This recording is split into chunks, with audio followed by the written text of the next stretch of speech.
عزیز، امروز در خدمت جناب آقای محمد پیام بهرامپور هستیم.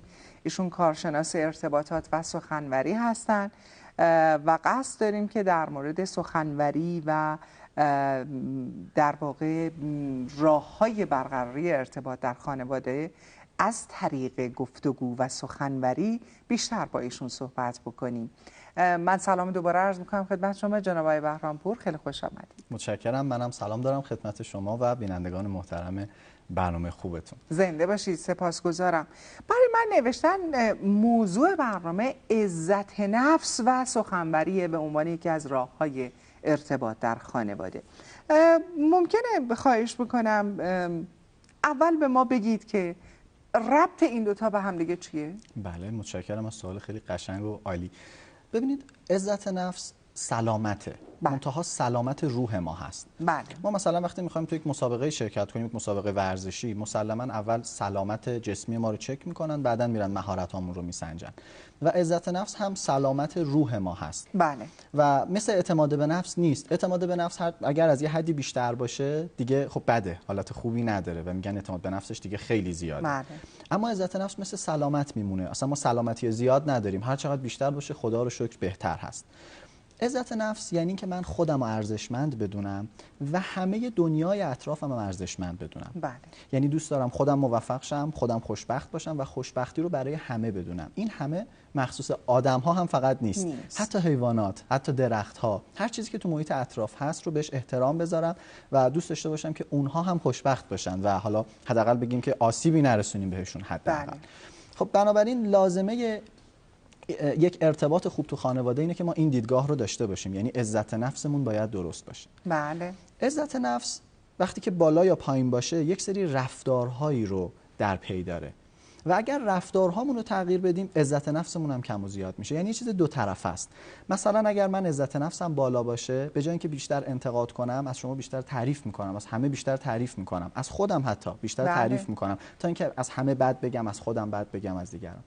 از اون طرف اگر سعی کنم از دیگران خوب بگم و همش انتقاد نکنم عزت نفسم میره بالا. یعنی یه چیز دو طرفه هست. بله. من یک مثال بزنم.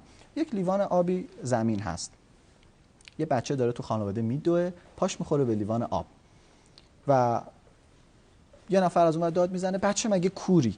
حالا همون آدم خودش میاد پاش میخوره به اون لیوان، چی میگه؟ میگه کی این لیوان اینجا گذاشته بود؟ زنده باد. دقیقاً همینطوره. ببینید یک اتفاقه، دقیقاً لیوان همونجاست که اومده پاش خورده.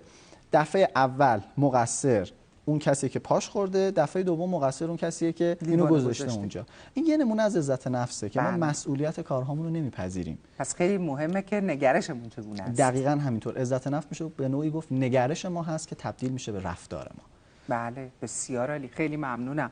خب حالا سخنوری به معنی در واقع عامش، بله. سخنوری اگر که قرار باشه که به عنوان یک رفتاری که در عزت نفس ما تأثیر داره در خانواده ها چگونه میتونه در واقع این عزت نفس رو بالا ببره و فقط میشه گفت که با همین تعریف کردن ها ما میتونیم به این اندازه از عزت نفس برسیم؟ خیر، فقط این نیست، خیلی گسترده تر، ولی یکی از قوی ترین هاش حسن‌جویی یا همین تعریف کردن هست.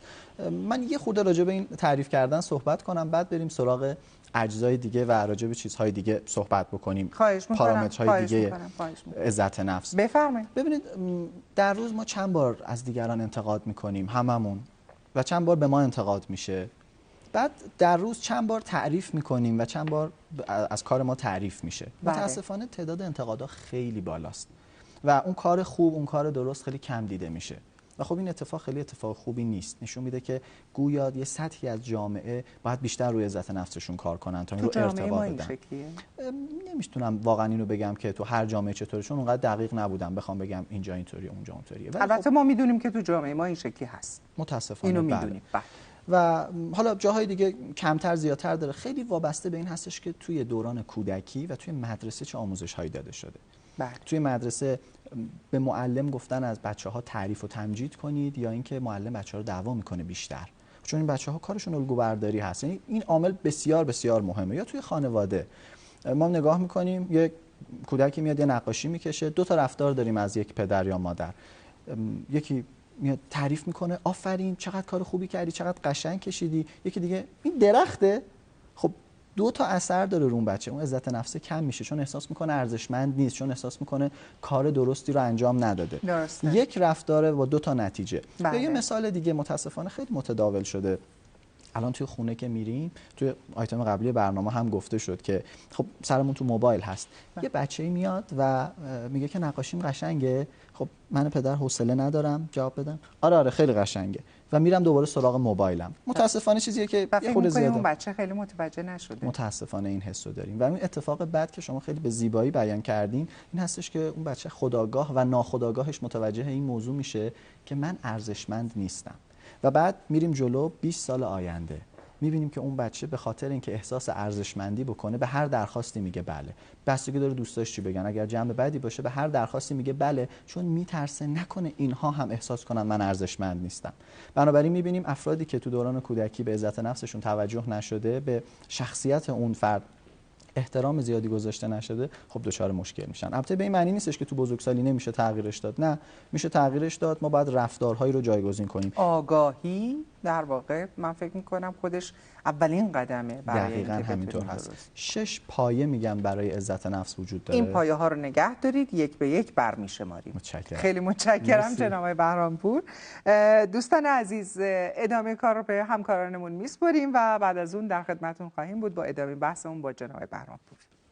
دوستان عزیزم خیلی خوش آمدید به ادامه برنامه عصر خانواده. این برنامه تا دقایق دیگر ادامه خواهد داشت. صحبت می‌کردیم با جناب آقای بهرامپور، کارشناس محترم ارتباطات و سخنوری، در مورد پایه‌های عزت نفس. داشتن برامون سخن میگفتند که شما گفتین 6 تا پایه داره، حالا تا جایی که ما بتونیم این پایه ها رو نام ببریم، هر چقدر که فرصت داریم در اختیار شماست. فکر کنم به جای اینکه نام ببریم بهتر باشه که یکیشو خیلی عمیق، اون پایه رو خیلی محکم بچینیم و خوب راجع بهش صحبت کنیم. همونطور که خودتون فرمودین، آگاهی یا به طور دقیق‌تر خود آگاهی یکی از پایه‌های بسیار مهم در عزت نفسه.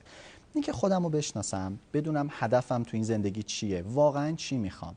متاسفانه الان یکی از سخت‌ترین کارهایی که تو زندگی‌های ما اتفاق میفته اینه که فکر نمی‌کنیم. یعنی فکر کردن تقریبا شده سخت‌ترین کار. خیلی کم پیش میاد. ما اولین کاری که وقتی تو ماشین میشینیم انجام میدیم چیه؟ روشن کردن ضبط. اکثر ما این کارو میکنیم، ضبط یا رادیو، به خاطر اینکه فکر نکنیم.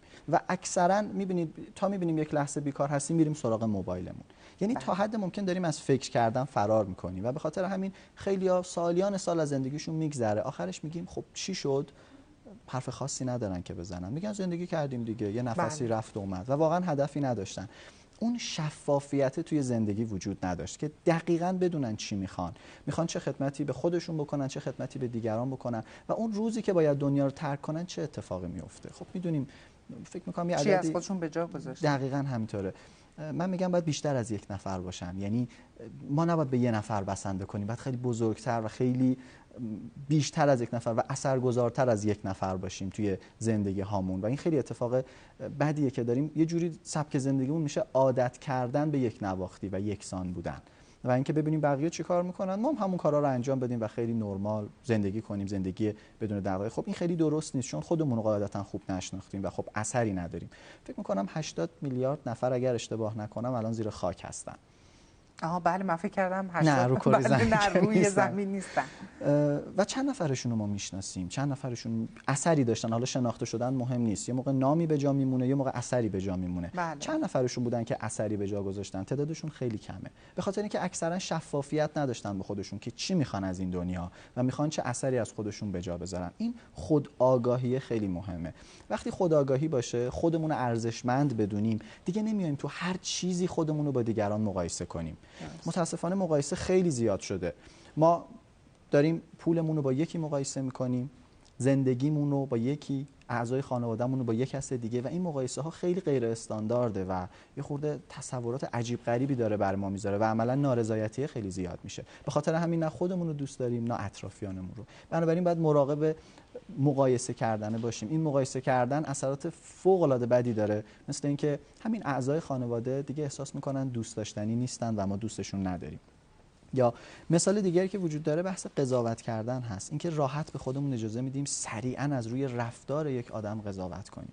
اتفاقی که خود من ناراحت میکنه اینه تا یک کسی رو میبینیم که سن کمی داره، یه ماشین خوبی سوار شده، سریع قضاوت میکنیم این پولش رو از کجا به دست آورده، در صورتی که باید اجازه نداریم اصلا قضاوت کنیم. نه تو دین ما هست، نه به لحاظ اخلاقی درسته، نه به لحاظ منطقی. اگر اطلاعات داشتیم خب بازم به ما ربطی نداره، ما کارهای مهمتری تو زندگی داریم، ولی اکثرا کارمون شده اینکه قضاوت کنیم که این آدم خوبیه این آدم بدیه، در صورتی که کاش یاد بگیریم هر روز اخبار رو که نگاه میکنیم همون قدم وقت بذاریم و خودمون رو بررسی کنیم، تحلیل کنیم، ببینیم که چه آدمی هستیم. خیلی قشنگی بود، خیلی جمله قشنگی بود، ولی کار سختیه. کار سختیه، قبول دارم.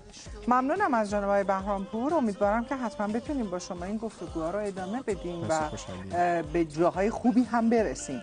به هر حال همونطور که اوایل برنامه خدمتتون عرض کردم، باید دنیا رو کمی بهتر از اون چیزی که تحویل گرفتیم تحویل بدیم.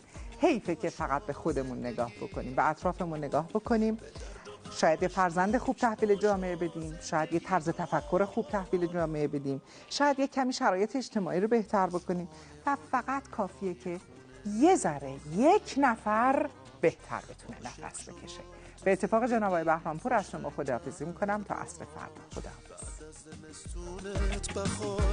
زندگی کن دائم، خدا هوا تو داره، زندگی کن، لبخندها تو قاب کن تو قلب خونه، اونی که دوستش داری یا یادت بمونه، با ریتم دنیا کوک باشو زندگی کن، به درد و غم مشکوک باشو زندگی کن.